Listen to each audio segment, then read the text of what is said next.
Nikaragua mencabut konsesi kanal selama 1 abad yang diberikan kepada perusahaan China.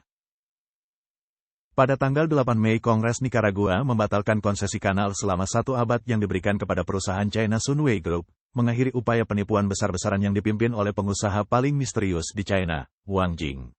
Awalnya, proyek terusan Nikaragua, yang menghubungkan Samudra Pasifik dan Atlantik, disajikan sebagai pembangunan yang akan membantu mengangkat Amerika Tengah dari kemiskinan dan menjadi pesaing terusan Panama.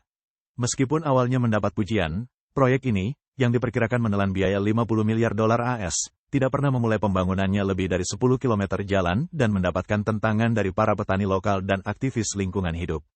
Pada akhirnya, upaya tersebut terungkap sebagai penipuan, yang menyebabkan kerugian finansial besar bagi banyak investor China. Sunway Group dihapus dari daftar pada tahun 2021. Proposal untuk membatalkan konsesi tersebut diajukan oleh mantan Presiden Nikaragua Daniel Ortega dan hampir disetujui dengan suara bulat oleh parlemen. Mardo Marina, pemimpin oposisi terhadap proyek tersebut di AS, berkata, sangat disayangkan Ortega baru menyadari kesalahannya setelah 10 tahun mengatur penyitaan tanah petani.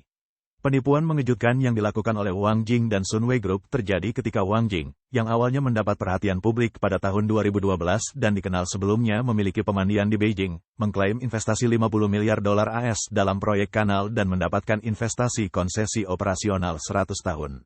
Meskipun ada keraguan atas latar belakang dan kemampuannya, ia menggunakan proyek tersebut untuk memfasilitasi IPO terbalik bagi Sunway, meningkatkan valuasi pasarnya menjadi 200 miliar yuan, sekitar 27,7 miliar dolar AS, dan mendapatkan posisi di indeks SSE 50.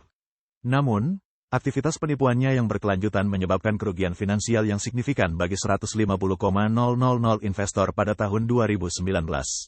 Menurut Forbes, pada puncaknya, kekayaan Wang mencapai 6,9 miliar dolar AS pada tahun 2015.